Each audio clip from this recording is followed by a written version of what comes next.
For me, one of the things I've been trying to push our team in the Higher Education Committee and our staff and my colleagues is, and presidents across the state, is we've got to have more transparency, which will lead to accountability and efficiency, and ultimately we have to redefine not only government but higher education in a way that we get more productivity out of the limited resources we have.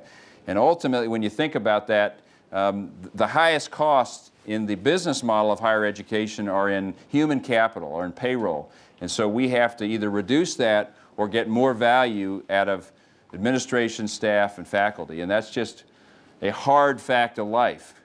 You could say, well, why do we have to do that? It's because it's our view that the taxpayers, perhaps driven by their view of Washington and excess, are demanding that we get by with less and not raise revenue in the form of taxes. And that's a debatable subject, but that's the position of the leadership and the majority party. And in our House, it's now a 2/3 majority, more than 2/3 majority. And our Speaker has said we're going to do this without raising taxes. And so that's the mission that we're on in our chamber. Churchill had it right. I mean, we got to figure out, we've got to be, if you're looking for any positives in all this, we're going to have to, the pressure of fewer and fewer resources is going to have to use technology more. We're going to have to make our human capital more valuable. We're going to have to find ways to make higher education more productive, more efficient with less resources. And so, but for this pressure, I don't think we'd come up with some of the great ideas we're going to come up with. We would just sort of go along and keep doing it the way we've been doing it. So that's, for me, that's the positive way to look at this crisis. And you know, we're going to make it through. I tell people that Oxford and Cambridge survived World War II. London survived the Blitz. And you know, this could be worse. It looks really bad to a lot of our college presidents, but it could be worse, and we're gonna make it through it. Texans always do. If you're looking at priorities for higher education, for me, we've got to improve outcomes, whether that's in our financial aid, whether that's in making sure we get better outcomes in higher ed in our institutions. We need you all to all get your degrees to complete, and that's what the whole national reform movement in higher education is about.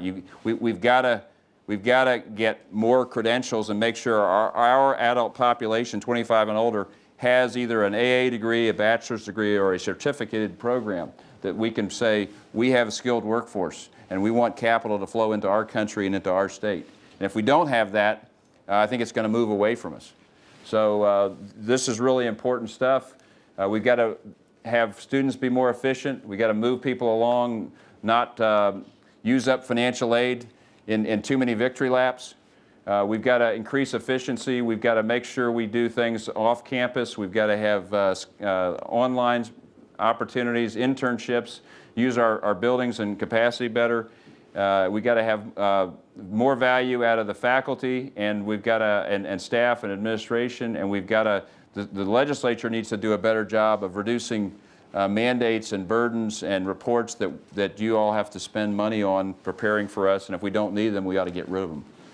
So again, here, this slide just shows you right now how many we give financial aid out, and we lose lots and lots of dollars because we give financial aid out and people either don't complete an associate's degree or they don't complete a bachelor's degree. And this is not just after 4 years, this is after 6 years. And so the point is to adjust the Texas Grant Program, which I think will have money ultimately put in it, and then to make it not only a need-based. Right now, if you have a need and you press the button and you file your application first, you get the money. So it's need plus whoever files first or whoever mails in their application first, as opposed to whoever has need and has shown college readiness. And so what we'll see is legislation in our chamber and in the Senate move toward adjusting that to need plus college readiness or preparation, some evidence of preparation, and there'll be a debate about what makes up readiness or preparation. And you can see here, this is a notion that students be more efficient, that after you've at least passed 30 hours that you file a degree plan. And I know that's not a problem for you all. For the Horns, you all get that. But I know we have this issue at a lot of our institutions where people are still sort of wandering and taking courses and don't really have a plan, and therefore they end up taking many more hours than they need to graduate because they're not focused on what they want to get a major in or what they want to get a degree in. We also need to make sure it's easier to transfer. And whether you take a course here, or whether you take a course at another institution, or whether you take a basic course at a community college, you can transfer and move around because we have a pretty mobile population. Require more off-campus instruction. This was the detail of what we talked about earlier, and you can see these notions here. You can also see this notion of getting more out of being more productive. Really important in higher ed, and you know, it's a difficult issue because you know, values can be measured differently. Someone does great research, someone's a master teacher, someone publishes and writes and brings attention and value. So you can't just woodenly look at it and say, well, how many classes are you teaching? But on the other hand, I think we're going to have to ask more during this time period, especially of all of our human capital at our universities. Reducing this is something that the legislature's got to do. We've got to reduce unnecessary burdens and free up human capital to educate and do research and not be doing unnecessary administrative. A vision for higher ed. Again, we've got to have not only a strong community college system. Over half of our 1.5 million students are in the community college system. So, you know, a lot of people think of higher ed and they think of UT and they think of A&M, of other institutions. The reality is, and I met with a bunch of community college presidents this morning at lunch, and we had a rally with their students yesterday on the south steps of the Capitol, notwithstanding the warm temperature.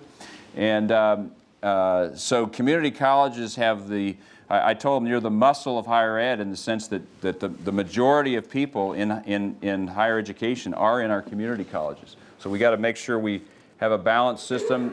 We also have to have more national research institutions, and we got to have master teaching. We get a lot of taxpayers say, hey, just focus on really quality teaching. What's all this research stuff? And we say, well, you got to have both. The economic development issues are important, and ultimately a lot of good education takes place with good teaching. So they're not mutually exclusive. We've got to make sure things are productive and that they're affordable. We've got to be more technologically driven, in my view.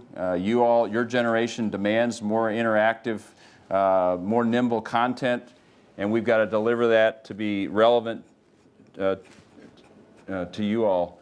And we've got to make sure that your classroom time is rich, and that if we can deliver curriculum to in ways on a screen that you would rather have in your apartment or dorm, and it works, then and you can test and show competency, then we ought to be able to offer that as an option.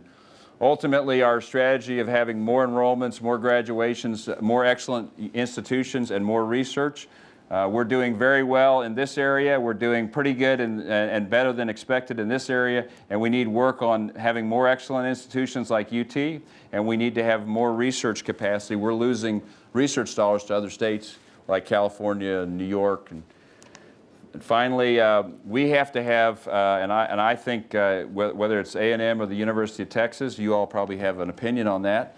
I think we need to have soon one university in the top 10. A state like Texas ought to have at least one of our universities considered in the top 10. Right now, your university is ranked, I think, 13th among public universities, a little further back among all universities, and we need to have a top 10 medical school. Right now, our state, being the second largest state, second largest economy in the U.S., doesn't have either a top 10 undergraduate university or a top 10 medical school, and I think that's unacceptable. In 15 years, we need to have more Tier 1s, and we need to have credentialed population. We need 55% of our adult population to be credentialed, and we've got our work cut out for us to get to that number. So these are some of the goals, the vision that we have, that I have for higher education. And here's a chart, then we'll end with this and maybe one more. But this is if you don't take anything else away from the discussion today, focus on this bar chart here. These are all democracies their economies are doing, some are doing very well, some not so well. But look at look at this. Their youngest population, which is the blue part of the bar chart, the leading edge, all taller than the others. So their youngest population tranche is all more educated than their middle and older age populations. And now look at the United States. And now look at Texas. That's unacceptable. That ought to scare us, because we now have a younger generation that's less educated than our middle and senior generations. And that is not a statistic that bodes well for our future. And that's why I get pretty fired up about getting it right on education. That's why I will work hard and advocate for not cutting education relative to other areas, because it's so important that we, in a knowledge-based economy, have an educated workforce. So that's one. Finally, this is a favorite cartoon of some of us. The LA Times reporter this morning probably didn't think so much of this. This was on The Economist 2 summers ago, right after we finished the session. And the article was saying that that Texas is growing, that these crazy Texans are headed out to the beach with their biceps looking good. And here was the California surfer dude whose surfboard is crumbling and biceps are shrinking, and he's leaving the water. And the point is that Texas is rising. You saw the numbers in congressional seats. California flat for the first time since we've been taking the census, did not grow. And so maybe there's things about our model that we've talked about of limited government that are attracting people to our state, that are attracting businesses here. On the other hand, the article pointed out that one of our shortcomings was a serious investment in higher education. They also pointed out that that was changing based on last session with our Tier 1 initiative, with our increased financial aid funding, with our dramatically increased funding in higher education. Now all that's on the table, and we've got to manage through that, maintain this positive perception about Texas and higher ed at a time when we've got some serious budget challenges facing us. And so to me, that's the tension, the creative tension, hopefully, that we face just a few blocks from here to the south. And the stakes are high. I mean, we've got to have a model that works, that keeps you here, that keeps you all interested in Texas. We've got to keep a low-tax, limited government state, because that's been our tradition, our heritage, and that's what the current taxpayers are demanding. On the other hand, they want quality infrastructure. We've got to have quality universities. We've got to have a top 10 university. We've got to have transportation systems. We've got to have energy systems where we don't worry about bleeder valves that are causing rolling blackouts when we have 10-degree temperature. And we've got to make sure that we've got not only a power grid, but a water system that allows us to grow for the next 60 years. So for me, if I was in your shoes, the great challenges that Texas faces are the exciting ones. Can we maintain this infrastructure of opportunity? Can we maintain a high-quality education, have an educated workforce? And then can you all help us figure out how we make sure we have the great transportations, energy, power, water, social safety net systems, and do all that while keeping our taxes low, our government limited, which keeps attracting more growth.